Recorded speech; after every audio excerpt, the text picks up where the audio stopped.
We are back today with our summer reading challenge. We do this a couple times a year where I pick out a book for Kate to read and she picks out a book for me. And then we have 2 weeks to read the books that we gave each other and then report back to see what we thought. Okay, so this is always interesting. We've definitely had hits and misses down through the years. So I have a book today I think Kate will really like. And she had me pick a book out of her TBR bin. So it's not a bin, it's just a big stack. So we'll see how it goes with that one. Yeah, it really is just a bin sitting on the floor. Well, and I picked a random book out of that, so I hope you like it. Okay. So the book from the bin of TBR was this one, Unsolved Mysteries of History. An eye-opening investigation into the most baffling events of all time. That one sounds really interesting. It does sound interesting. Yeah. And it's on the shorter side, so I'm not being mean to you. Okay. All right. So, yeah, we've done a lot of Catholic reading lately, and we did not plan for this to be non-Catholic books, but I think that's how it's going to work out. So here we are. That looks good. I hope you like it. I hope I like it too. So I have a fun one picked out for Kate because we're getting ready here to go on another Catholic trip and it will involve some driving. So I picked out Rules of the Road for Kate by Joan Bauer. It's about a girl who is a shoe salesman and she takes an unexpected road trip. I really enjoyed this one, Kate. Okay, it's also on the shorter side, so good vacation reading, and we'll see how she likes it. All right, here we go. Yay. Here we go. It is on the shorter side. Thank you. Yes, it is. It's like 200 pages. This is great. Okay, yeah, it's very short. So I figured, very short. Okay, I like that. If we're stuck in an airport, there you go. Boom. Okay, knock this one out. Okay, I'm going to give you a little close-up of the inside of my book. I haven't started reading it yet. It has an inscription from someone. Oh, someone got their master's degree. Well, that's lovely. Okay, so interesting look. Who built Stonehenge? Oh, King Arthur. That's good. Okay. All right, so this is really interesting. What was Joan of Arc's sign? So yeah, Mary Queen of Scots. All right, so this looks like it's gonna be a really fun book. Oh, and here is the Gutenberg Bible. I just read a whole book about Gutenberg Bible number 45. So, wow. Okay, so this looks like it could be a really fun book. I just hope it's well written. Who was King Arthur? We'll find out. Okay, I'm a couple of chapters into the book, and it is interesting.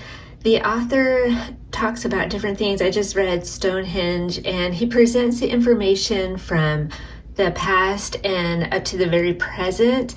So it's interesting, but unfortunately the present stops at 2000. So you're not getting the latest and greatest here, but it is nice at the end. He puts different references, if you want to read more. So definitely you could look those up.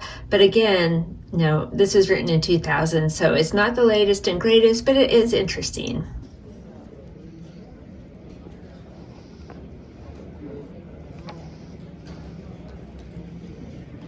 Okay, so ignore the fact that you can see the book this phone is propped on. You gotta do what you gotta do. And I don't know where my book went. I don't remember where I set it down. So here we are.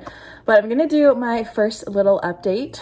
I've read sort of the first almost section of the book, and it follows Jenna. She is a teenager living in Chicago, and she works at a shoe store, and she really loves it, and she's really, really great at her job.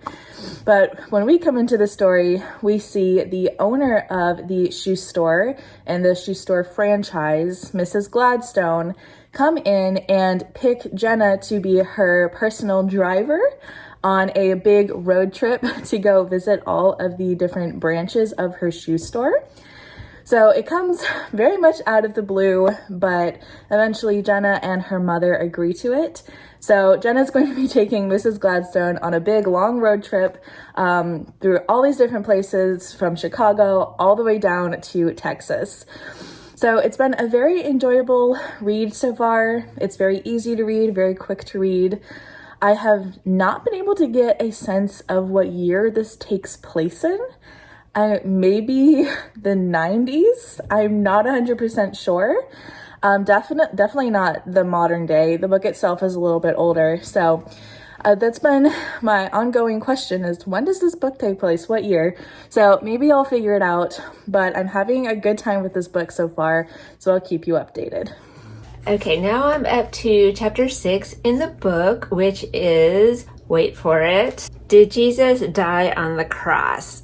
So this chapter is so lame. I mean, is there really anyone out there who doesn't believe Jesus died on the cross? He talks about a theory from 1782 called the two-nail theory that said that Jesus was only nailed to the cross with his hands, and so his feet were free, and so they got him down from the cross and he could walk away, and then they nursed him back to health.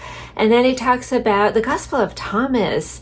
Really? I mean, why would you, just no, not really credible sources. He talks about the Jesus Project, again, not a very reliable source.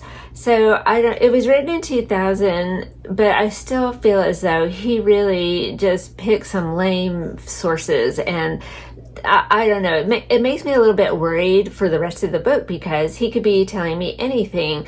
I don't know what ended the Mayan civilization, so I would have to double check everything that he said. But that is a good reminder that we can't believe everything we read. All right, so I actually have the book with me this time, and we are well into the road trip now. They're going to all the different stores. Mrs. Gladstone is going in. She's talking to the managers, and then Jenna is out there being a little spy, seeing how the store is presented, how the customers are treated, because Jenna knows her stuff, and she knows when the shoe stores aren't doing the shoes or the customers justice. So it's been very entertaining to read all of that. We also met Alice, who is one of Mrs. Gladstone's friends, and Alice has now joined them on the road trip. And Mrs. Gladstone and Alice are quite the duo, honestly. They are very adamant that they are old and they know what they're doing and they should be respected because of it.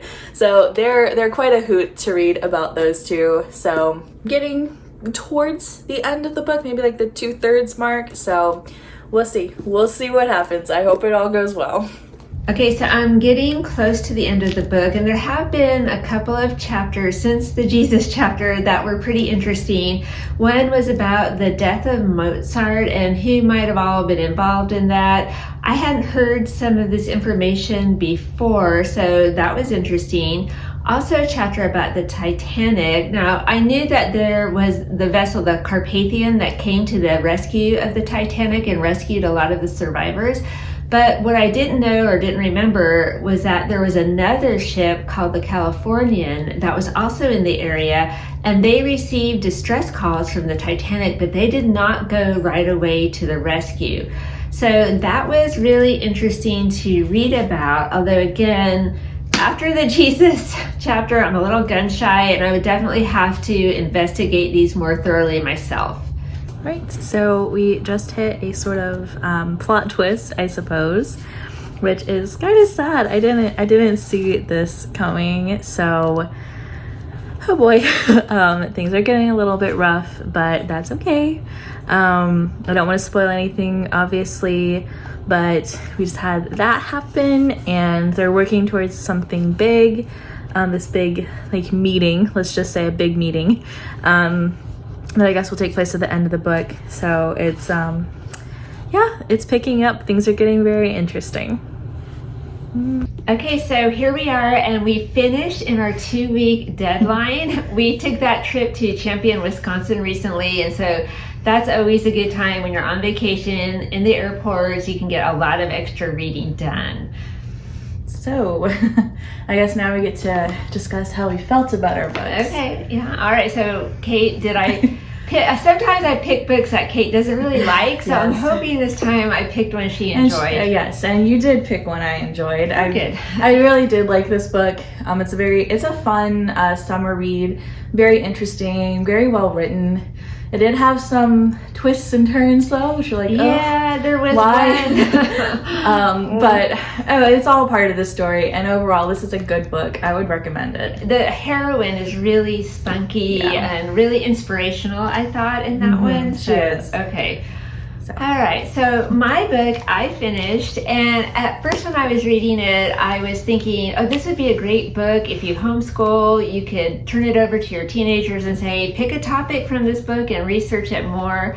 But as you know, there were a few glitches with it along the way. And then towards the end, there are a couple of chapters that I think are not family friendly. One about Hitler and his niece. Yeah, I just skimmed that one because I didn't need to know all of those details. So I thought that was a really curious choice to put in this book. Maybe the author did it just for the sensationalist, clickbait factor. I don't know. But for that reason, I wouldn't recommend this for anyone other than an adult. But I am glad I read it because it was in my TBR pile, but I won't be sad to pass it on to the next person. All right, so that was our latest reading challenge. If you have read either of these books, let us know your thoughts in the comments. Let us know also, what is your favorite history mystery? We love history mysteries here, so we're curious what you think. So we hope you enjoyed this video. Thank you so much for watching, and we'll see you next time. Bye.